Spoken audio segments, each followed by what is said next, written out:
Hey gardeners! Today's video is going to be about pollinating squash, zucchini, and tomato plants. I do want to give a warning that this video isn't going to be as kid-friendly as some of my previous videos have been. So if you like to watch these with younger children, I don't recommend this being one of those that you show them. Now that that's out of the way, let's get down and dirty. So, for zucchini and squash plants, it is the same. They both put off two types of flowers, male flowers and female flowers. So the male flowers grow a long, skinny stem, and the female flowers grow a shorter, fatter stem. The female flower stem is what actually becomes the squash or the zucchini. So let me show you an example. So you can tell even at super early stages if it's a female flower or a male flower. You can see that the stem is fat. So this is definitely going to be a female flower, whereas this one you can tell is a male because it's just got a skinny stem. So actually over here is an example of one that has been properly pollinated, and as you can see, the flower has closed up, it's starting to wilt away, but the zucchini itself is growing really healthy. So whenever you see some of these in your garden that are looking all wrinkly and wilty like this, just go on and pull them off so the plant isn't wasting its energy trying to make this work when it's just not going to happen. Just go on and pull them off and let your plant focus on the more healthy and correctly pollinated zucchinis and squash. Now, if you feel like you are constantly seeing these poorly pollinated, blossom end rot type withery, wrinkly squash and zucchini in your garden, it may be because you don't have enough pollinators around to get to all of your flowers on time to pollinate everything, because it's generally a 1 day, sometimes 2 day window when the flowers are open for pollen. And maybe there's just not enough pollinators in your area around your garden to get to your blossoms. So I'm going to teach you how to hand pollinate your squash and zucchini in a way to ensure that you will always have success. It's not a very good time for me to be out here actually doing it. It's a little bit later in the day and all of the flowers have closed up at this point.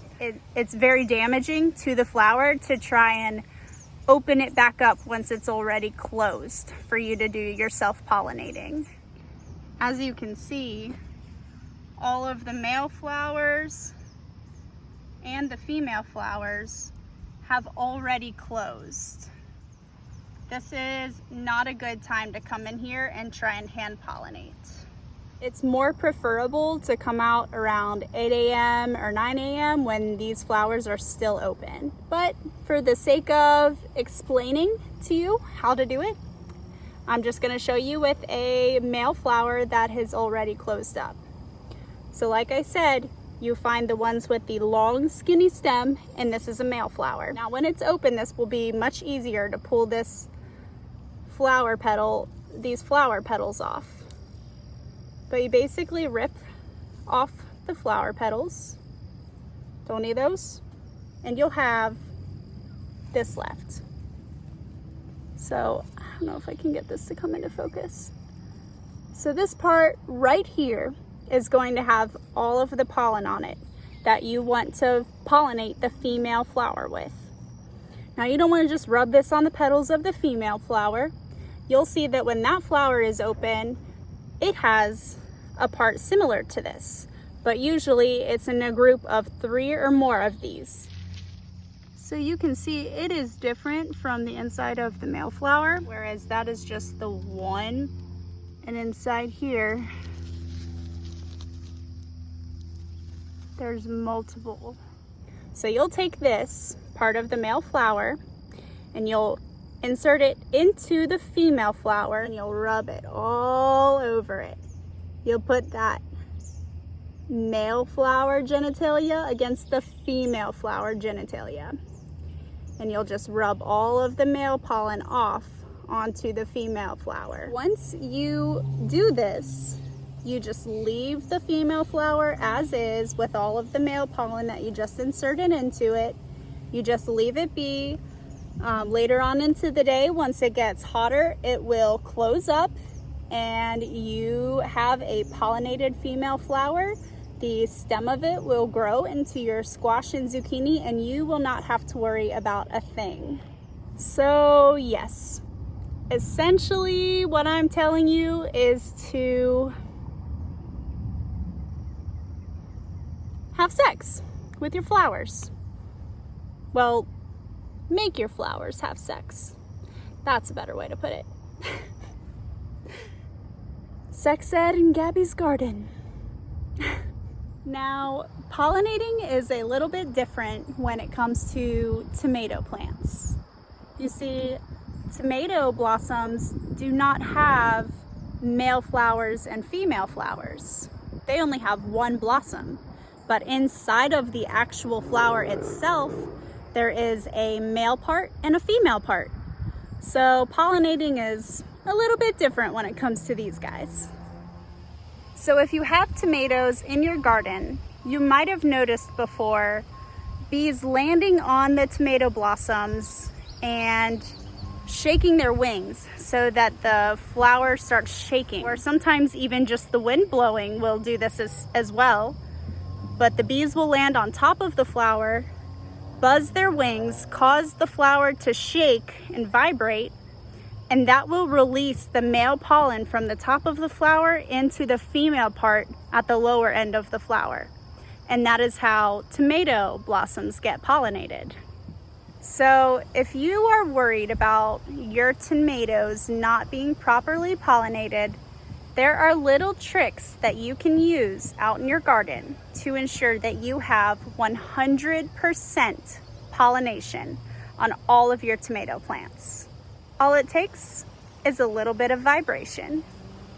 So if you have an electric toothbrush or one of those vibrating back massagers, or even, dare I say, sex toys, all you have to do is take whatever object that you have that vibrates and hold it to the top of the blossom that you want to pollinate. So I've got plenty of blossoms on my tomato plants. You just want to look at them and make sure that the petals are open and this little pointy part is showing. So if it's closed or not open all the way like some of these, it's not ready for pollination. But these are ready. So you take your vibrator, the toothbrush or whatever it is, and you put it against the flower.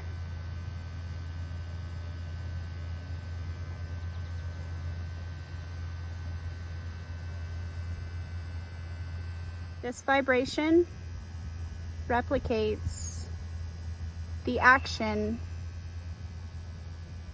that the bees are doing.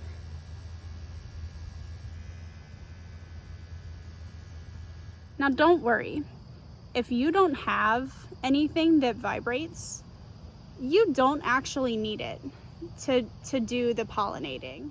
All you really need is fingers. So if you go to the top of the stem and do what I call a diddle, diddle, diddle, diddle, diddle, diddle, diddle.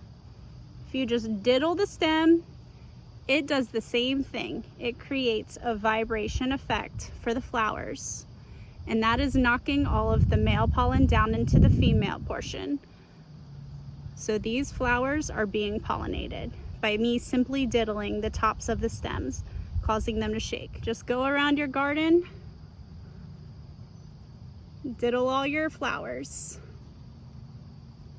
So I will come through and I will diddle or vibrate each of the blossoms I find on all of these tomato plants. And before I know it, I am going to have more tomatoes on my hands than I know what to do with. Diddle, diddle, diddle, diddle.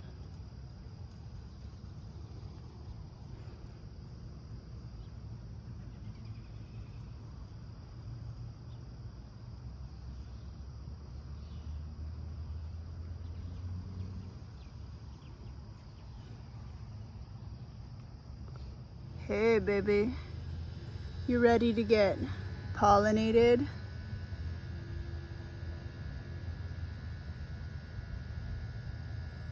Oh yeah, let's get pollinated.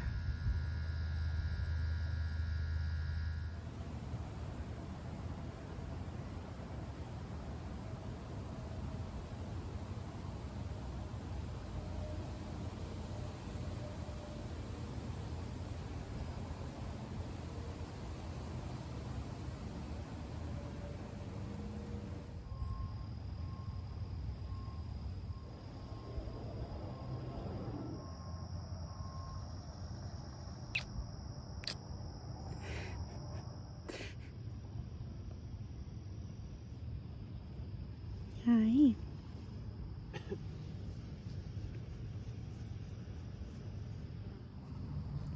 And if you catch it, fuck you, I knew you were gonna do that. And if you catch it at just the right angle and just the right lighting, you will notice the little tiny cloud of pollen escaping from the bottom of the flower. It's like seeing a magical cloud of pixie dust in your very own garden.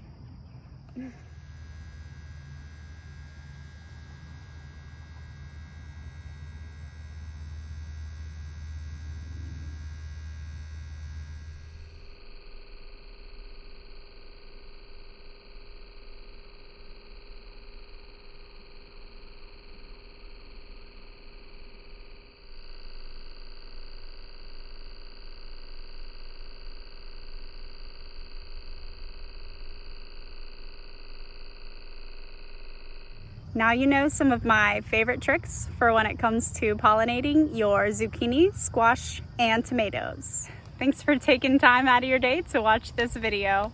And as always, happy gardening with a sexy twist. I'll see you on the next video.